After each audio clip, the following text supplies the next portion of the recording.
Protocols. Good afternoon, everyone. Welcome. This is becoming the familiar way to do things. So nice to see so many of you online. Those that have their cameras on, welcome. Those who have their cameras off, we know what you're doing. All right. So it's good to see you ahead of another week. It's quite remarkable, actually, that during a pandemic, we seem to be running a show every single week. I think we're busier than ever. I think the cards are stronger than ever. And I think the run in till the end of the year is definitely the strongest I think we've seen for many, many years. Of course, just coming off the back of Conor Benn, and the week before that, history making card with Katie Taylor. This Friday, of course, Daniel Jacobs against Gabriel Rosado, and a great card underneath it from the Hard Rock Casino in Florida.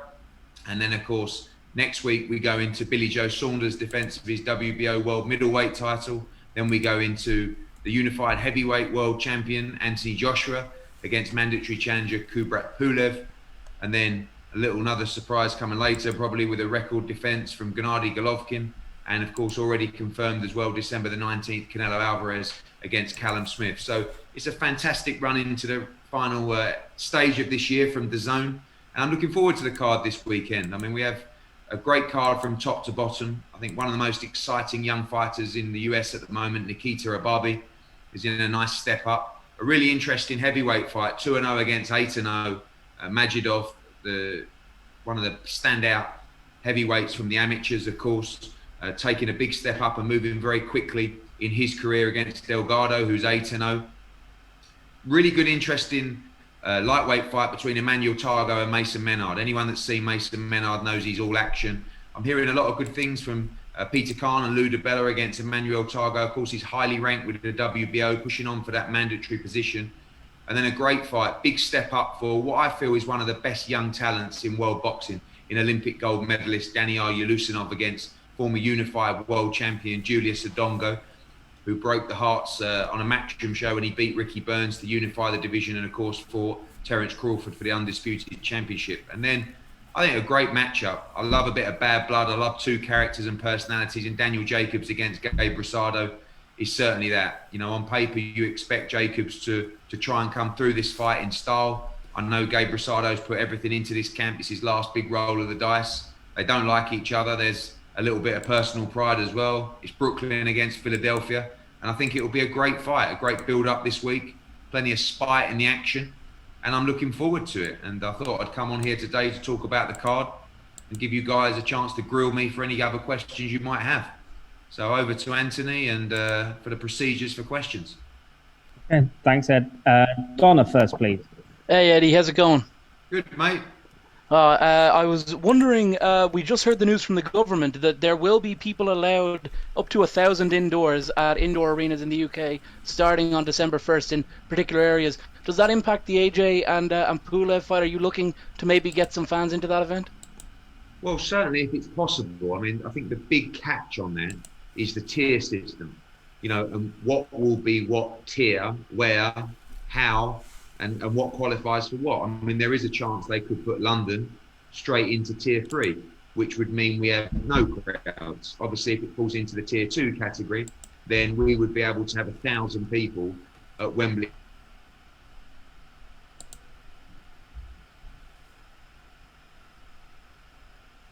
Have we lost Eddie?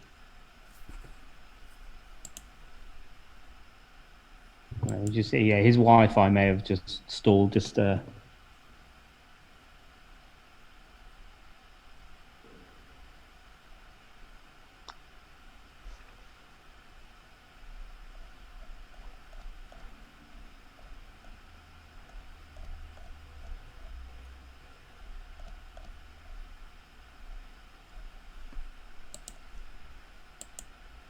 Well, it was good while it lasted, boys.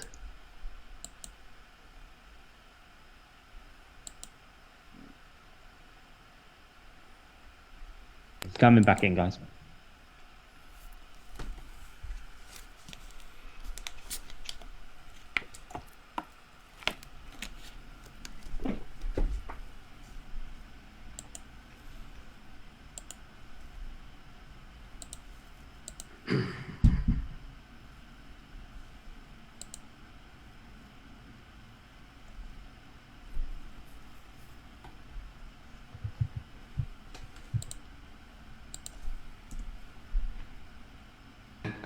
Just going back to the question, yes.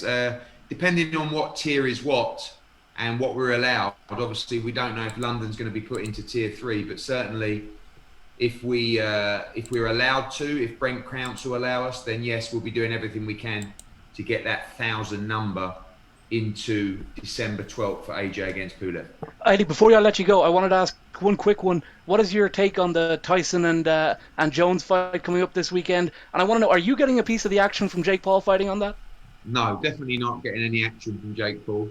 I don't know.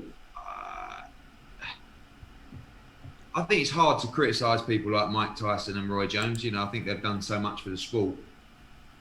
I just feel that I like to remember those guys when they were young and at their best.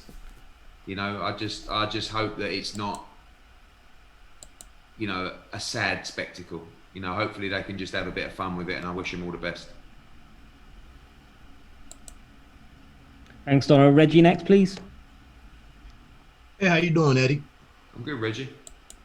Hey, quick question. Just looking forward a little bit. I know, you know, great action this weekend, but you know, you've championed the value of DAZN to subscribers and whatnot. I just wondered, could you speak to? We're getting to the end of the year. If crowds can't make it back before spring and summer, you know, any concerns or thoughts on what you can achieve with next year's schedule? Well, I think it's very challenging, Reggie. You know, I mean, look, we are going to be at the Alamo Dome, and we will have crowds for Canelo against Callum Smith.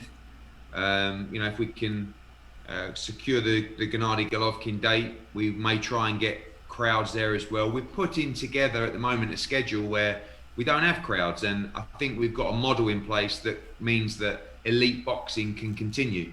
I mean, if you look at that sort of 1 month period of schedule on DAZN, obviously you have Jacobs Rosado this weekend, but you know, December 4th you have Billy Joe Saunders, December 12th you have Anthony Joshua, December 18th hopefully Gennady Golovkin against Zerameta, December 19th Canelo against Callum Smith, January the 2nd Ryan Garcia against Luke Campbell.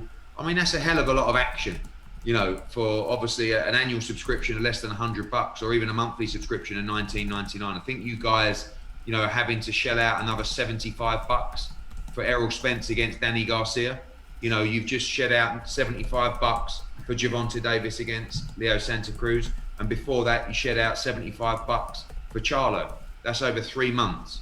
That's $225. That's a huge amount of money, and you know, we get criticised all the time, Reggie, in the UK for $30, you know, for an AJ fight. So you guys have got it tough. I just feel that we got great momentum. Obviously, it was a huge catch making the Canelo Alvarez Callum Smith fight on DAZN in December, and I think it gives us tremendous momentum going into the new year. But certainly when you look at fights that are scheduled for probably the first quarter, which is Chocolatito against Chocolatito against Estrada, for example, that's a fight that should be selling out the StubHub or the old, you know, StubHub Arena there in LA. It's a wonderful Californian fight night, or even in Phoenix, you know, it can sell out arena. Demetrius Andrade against Liam Williams in Providence. You know, we just did nearly 8,000 in Providence previously for the Selecki fight. And obviously the winner of Luke Campbell against Devin Haney, Luke Campbell against Ryan Garcia against Devin Haney. You know, if it was Ryan Garcia, Devin Haney against Ryan Garcia sells out the Staples Center. You know, if it's Luke Campbell, that fight sells out in the UK or possibly in Las Vegas. So we want the crowds back. You know, there's nothing like the feel of live crowds, but the good news is that we're sustaining a fantastic schedule and we're keeping the momentum of the sport regardless of no fans at the moment. You think they need you down in Florida? Are you missing being there to add? Big time. Yeah, I'm gonna come out. The main problem is the isolation, right? So when I come back to the UK at the moment, I have to isolate for 2 weeks, which means that I miss a number of events here, and pretty much would mean that I would miss the AJ fight, you know, which I can't do. But I will be coming to America for the Canelo Callum Smith fight. They're actually reducing the quarantine down to 5 days from the middle of December, so that will help me greatly. And obviously it's Christmas as well, so that's a big fight for Matchroom being involved in that promotion.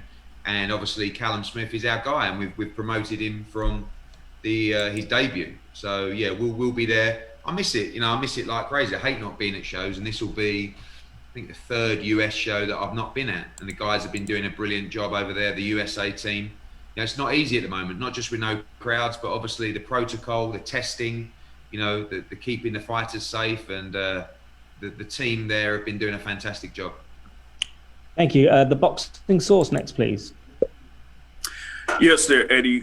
Following up on these questions, how has it been going from, fight camp over the summer to booking these fights in these venues with no crowds and, working with people there within Metro Boxing USA? Like, have you gotten used to it? And how has it been as far as like not having fans in these venues? Well, fight camp was something pretty spectacular. I was actually watching a fight back from fight camp last night, just thinking, wow, I can't even believe we did this. Like, it was a really unique environment. It is quite sterile in these venues. I've always tried to keep away from doing boxing in a studio because I don't feel like it gives you that big event feel. We've been in Wembley Arena, which is a huge arena. We've booked that out for the last 6 weeks. And in the US, we've been at the Hard Rock. We've done a great job with our team there to make sure that, at least you're in a big arena. It feels like a big event. It is difficult. It's interesting that all the fighters I've been speaking to are all saying the same thing, which is it hasn't felt any different. Sometimes I don't believe them when they say that, but I've enjoyed as a purist being part of the production of these events to bring the fans something different. You hear a lot more of the shots, you hear the interaction of the corner team and the fighter, you can hear the referee, you can hear the fighters breathing at times, but nothing will ever take away, the thrill and the buzz and the excitement and the energy of a live crowd. So I hope that, it's going to be, I'm very excited about going to Texas and seeing live crowds back. Obviously, I saw it for the Santa Cruz fight with Gervonta Davis, and, you get jealous. And we seem to be on the verge here in the UK of bringing a small number of fans back. And we hope that escalates, through a reduction in the numbers, but ultimately through a vaccine, I guess, is when the government's going to be in a strong position, a comfortable position in the UK to let fans return as, in full. Thank you very much, Eddie.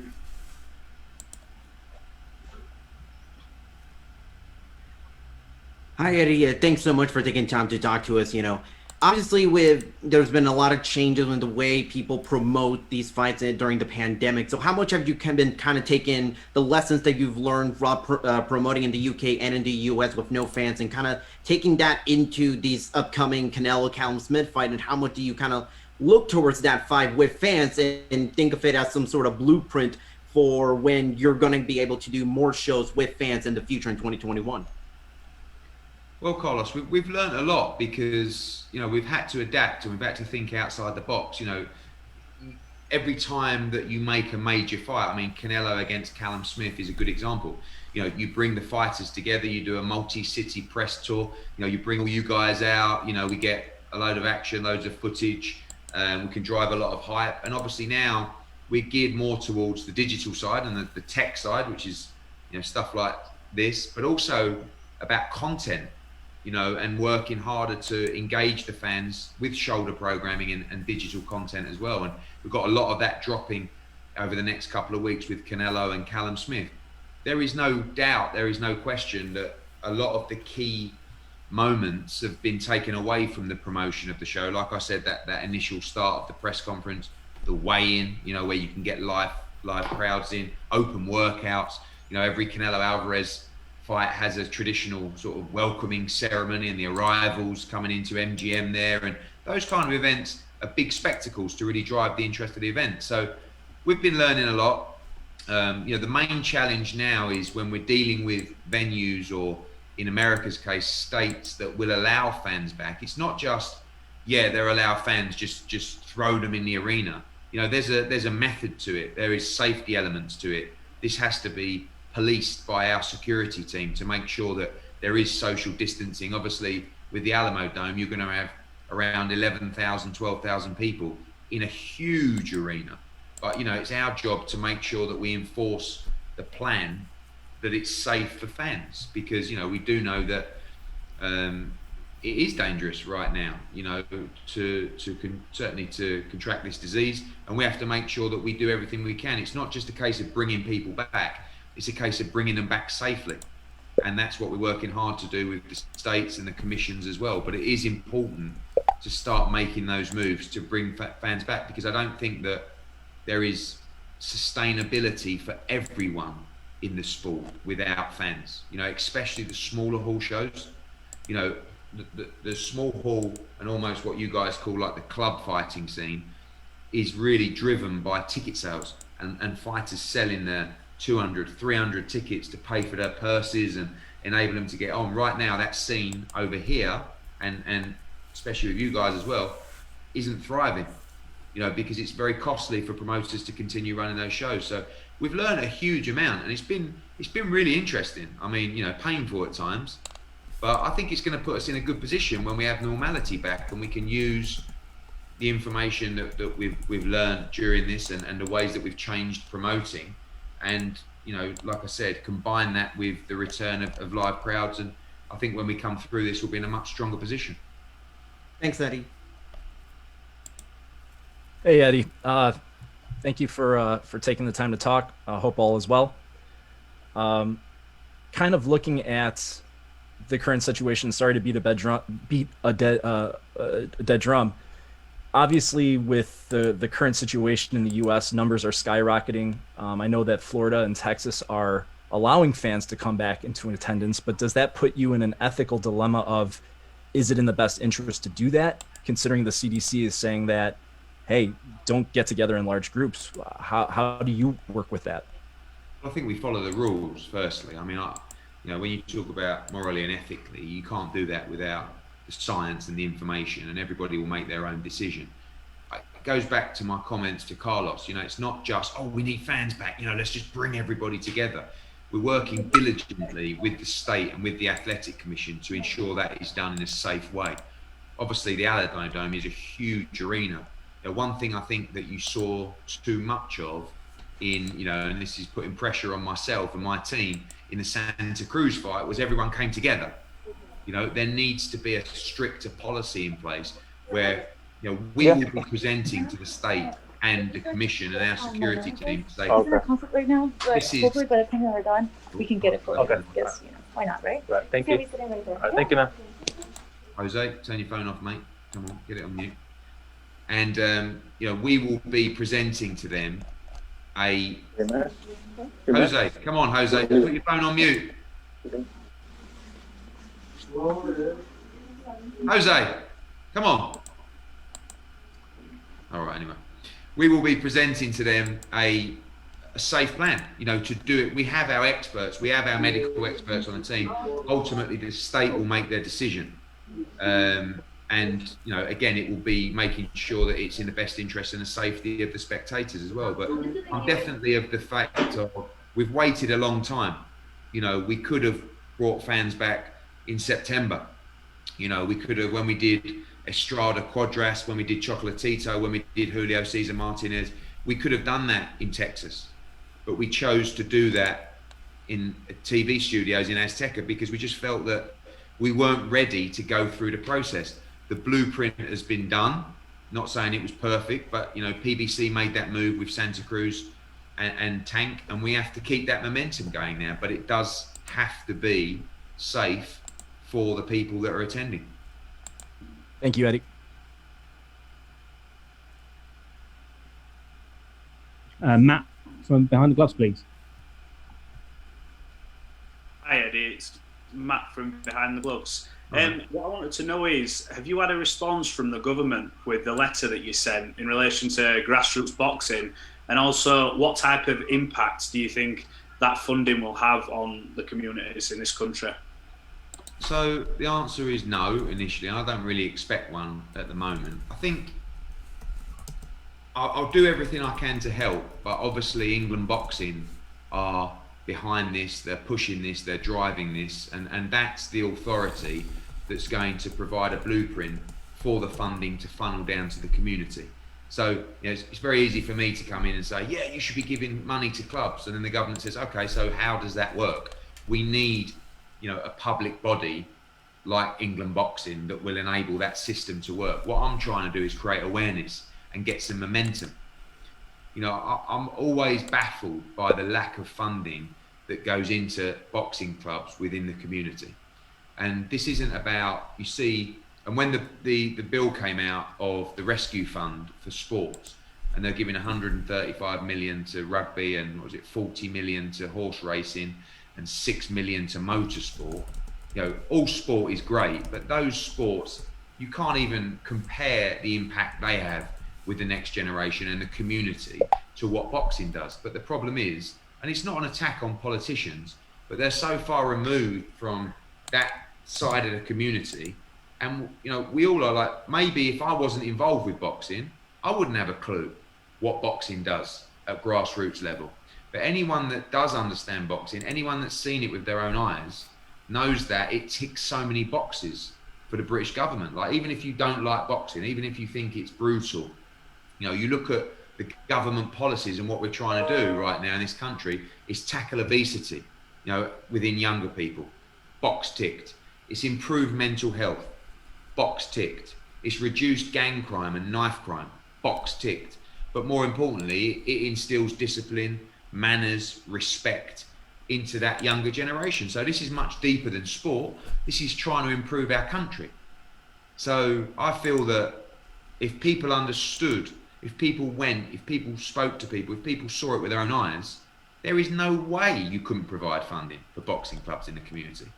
But the frustrating thing is, you know, these guys, they don't understand, and they don't visit, and they don't know. So I don't know whether they'll do anything. I do believe there is another round of support coming for sports, but it's difficult for them because everybody's asking, and that's what I said, you know, in my letter. It's been difficult to keep boxing going at the elite level. We're not asking for any help. We'll be okay. The community clubs won't. They're closing down. They won't re-emerge. You know, we're all creatures of habit, right? If you're a young kid and you've been going boxing every week for the last 3 years, and then all of a sudden you don't go for 8 months, you fade away, you know? So it's really important to not just bring this sport back, but make sure these clubs can have the opportunity to keep thriving and keep doing a remarkable job in the community, because they all really do serve a very special purpose. Brilliant. Thanks, Eddie. Hey, Eddie, how you doing? Hey, Danny. It's Daniel Dubois, Joe Joyce on Saturday, the night after your show.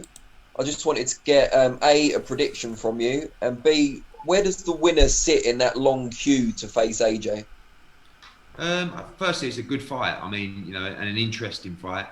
I think that the problem is with Joe Joyce is you watch Joe Joyce and you say he's absolutely terrible, right? But obviously he's not.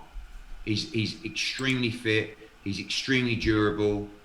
But I keep going back to the fact that he gets hit a lot, you know, and he got hurt badly to the body by Brian Jennings, you know, in the opening stage of that fight. And Daniel Dubois clearly hits very hard. So I think Joe's got to be careful in the early stages of the fight. They're both, certainly Dubois is a complete novice, really, in the heavyweight division. And Joe is as well, but Joe is obviously more experienced, especially through his experience of the WSB. So I guess, like, the sensible thing is Dubois early or Joyce to weather the storm and, you know, not expose him, because I think Dubois can fight, but, you know, just sort of outlast him, if you like. There is the sort of comparison between Dubois and maybe an early AJ, where they're strong and muscular, and in time, as AJ has done, he's learned that actually it's better to be a little leaner and, you know, concentrate on your boxing more than just your strength. I think if you ask me to have a bet, I think I back Dubois for stoppage within 6 rounds. But I wouldn't be surprised if Joyce can weather that early storm. But he's got to be careful, because all these guys can punch, and Dubois can definitely punch. So Joe, just, you saw even against, who was it for? Wallach, you know, in his last fight, and he got hit a lot in that fight. So I'm not sure. It's an interesting fight. In terms of where they sit, I mean, the winner will be British and European champion. I think that's about right with the level they're at the moment. I think both can go on and be world champion contenders, but they've definitely got a few more wins to rack on the resume to start fighting for world titles. Although, you know, the winner could end up fighting Usyk for a vacant world title. So interested to see what happens in that one on Saturday. Thanks, Eddie. Thanks, Danny. YSM Sports next, but let's keep these next three brief and quick if we can, as Eddie can then introduce Danny Jacobs. Eddie, how's it going? Good, thank you. Yeah, you tried to negotiate Callum Smith versus Canelo in previous years. You were unsuccessful. Why was it so easy to make now? Well, easy is the wrong word. It was definitely one of the hardest deals I've ever had to put together because, you know, firstly, we're in the middle of a pandemic. You know, the revenue from the gate just isn't there. So that makes it very hard straight away. Then you had, obviously, the legal situation with Canelo and Golden Boy and DAZN, and the separation of those three entities. So my plan and my strategy was to, you know, first and foremost, make the fight for my guy who, you know, we've had since his professional debut. He's become the world champion, the Ring Magazine champion. I wanted to give him a career-defining fight, a legacy fight, and the one is Canelo Alvarez. And, you know, I needed to try and also, if I could make that happen and bring Canelo back to DAZN, it would be a huge statement. It would be huge for the platform. It would be huge for Callum Smith. It would be huge for boxing to bring arguably the biggest name in the sport back into action at the back end of the year. So it was really difficult. And there was plenty of times where I just thought, this isn't going to happen. And we hung in there. And, you know, Canelo's going to make his own decisions, as a lot of these big stars do. And when he put out the social media post to say that he's going to be announcing his opponent at 6 p.m. Eastern time, we sort of all spoke to each other and said, well, we hope that's us. Because that morning we didn't have a deal, you know, we didn't have a contract. We still had a lot to discuss. But it was obviously a good move by Canelo because we moved very quickly to get it over the line, and we actually completed the deal and signed the contracts 10 minutes before the announcement. So I'm really, really pleased with that. You know, it's we've been looking for a major fight for Matchroom to stage for a long time in the US, and, you know, I can't lie, it's been more difficult than I thought it would be. And I still feel like we've done a great job, and I still feel like DAZN has hands down the best schedule in US boxing. But this is a major coup. But, you know, as great as it is to bring Canelo back to DAZN, I'm rooting for our guy Callum Smith, you know, for the win. And I have to respect Canelo Alvarez incredibly because he just wants to fight the champions. He could have made the same money taking an easier fight. You know, last year he boxed Danny Jacobs for the IBF middleweight championship. He boxed Crusher Kovalev for the WBO light heavyweight championship, and now his next fight, he's fighting Callum Smith for the WBA and Ring super middleweight championship. So this is great to see. Okay, thanks, Eddie. I appreciate it. Thank you. Marcos next, please. Hey, Eddie, how's it going? Hi, Marcos. Hey, I got some quickies here. First off, where's Golovkin going to be fighting? There will be an announcement later today. Okay, so you can't say anything before the announcement. It won't be in Texas. It won't be in Texas. No. Okay. The other thing is, because you're more privy to these details with Canelo, is this a one-off with Canelo? Did he sign a new deal with DAZN, a multi-fight deal with DAZN? What's going on with that? Because there hasn't. This is a one-fight deal at the moment, and obviously, look, you know, on the two hats on, with my Matchroom boxing hat on and my heart, you know, we're looking for a Callum Smith victory, and obviously, if that's the case, there'll probably be a Callum Smith Canelo 2 fight. With a DAZN hat on, if Canelo Alvarez wins that fight, then we'll be looking to make the fight with Billy Joe Saunders or Triple G in May. So I think there's a steady flow of fights for Canelo Alvarez on DAZN. There wasn't enough time, and I'm not sure he wanted to do it, to be honest with you, to pen a multi-fight deal with only probably we had 4.5 weeks or 5 weeks till the Callum Smith fight. So we were happy, DAZN were happy to start that relationship afresh, if you like, for Matchroom to prove ourselves to Canelo Alvarez, ticking the boxes of getting our guy the biggest fight that we possibly could for his career in Callum Smith. So everyone's really happy at the moment, and hopefully it's the start of a long and successful process. So he's not exclusive to the zone right now. Only for this fight. Only for this fight. Yeah. Okay, and what's going on with Andrade? So he was due to fight Dusty Harrison. He got COVID.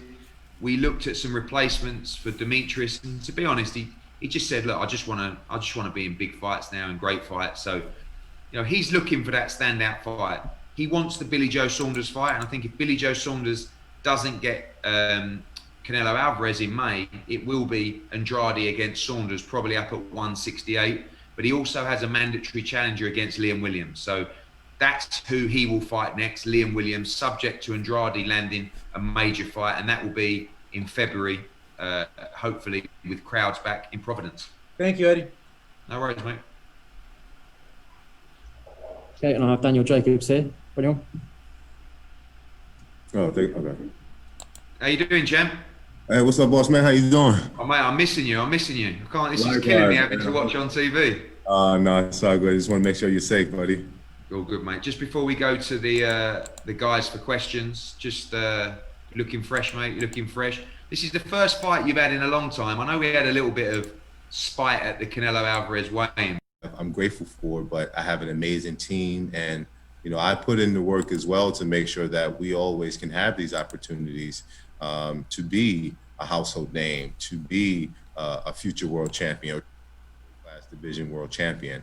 And for my team, they're just making sure they're putting that support behind me to make sure that I get these opportunities, such as the one that I have now, and in the near future going against the top tiers of the super middleweight division. Yeah, for me, Jonathan, I mean, some people may know, some people might not, but Danny was actually the first fighter we ever signed in the US, and I remember meeting him there at the what used to be the Trump Hotel at the time, with his manager, who's become a great friend, Keith Connolly. And I wanted to make a statement with Danny Jacobs. He helped us get a deal initially with HBO. He came with us and took the punt with us to DAZN, and we delivered him the biggest fight in boxing. That didn't work out, but we had a plan to return to the super middleweight division. He did that against Chavez. Now he fights Rosado. The story is fantastic, and again, not a lot of people will know. I was there the night that he boxed Dimitri Pirro. I was actually there as a fan, just in Vegas. And I remember watching that fight and the way he's come back from that. With the Quillen victory, and of course the Gennady Golovkin fight, which he definitely could have won that fight. When you look back at the Derevenchenko win, that win looks better and better, as time goes on. So I really see him as a guy. But ever since I've been involved, the story has been great. But now it's really about cementing the legacy, not just as a cancer survivor, but as a multi-weight world champion. And I think that's important to Dan as well. I think he wants to motivate people, and we all want to tell his story because it's incredible and it's uplifting. But I think as well, he has a real drive to create a legacy in the sport as a champion. And I've always felt that 168 was his division. Even when I see him, I didn't know him too well, and I'd see him make weight, I feel like you'd be a beast at 168. And I think it's going to take time. And I think the Chavez was the first one, and I think he'll look great on Friday night as well. And then, then he's the next step after this. There's no more intermediary fights. It's Billy Joe Saunders. It's Callum Smith. It could be Gennady Golovkin again. It could be Canelo again. But that's the fights for Daniel Jacobs beyond this fight. This is something that I think is a really interesting fight. It's a fun fight, but he's the favourite to win this fight. He's just got to do that in style to put out a message to the rest of the division. Thanks, guys. Okay. Danny, Steven Cordeño with KO Artist Sports. How you doing, man? I'm good, thank you. How are you? Good. On Saturday night, do you feel any pressure to maybe make it a spectacular performance to get your name, back in the mix with, Canelo, Callum Smith, Bivol, Plant? Obviously your name's kind of right around there already, but do you need the performance to be great to then kind of force these guys to start talking about you again? Well, Saturday night, hopefully I'll be around my friends watching the Mike Tyson fight. But Friday night... Friday, sorry. No, it's all good. Friday night, I definitely... I feel like it's important to always look spectacular.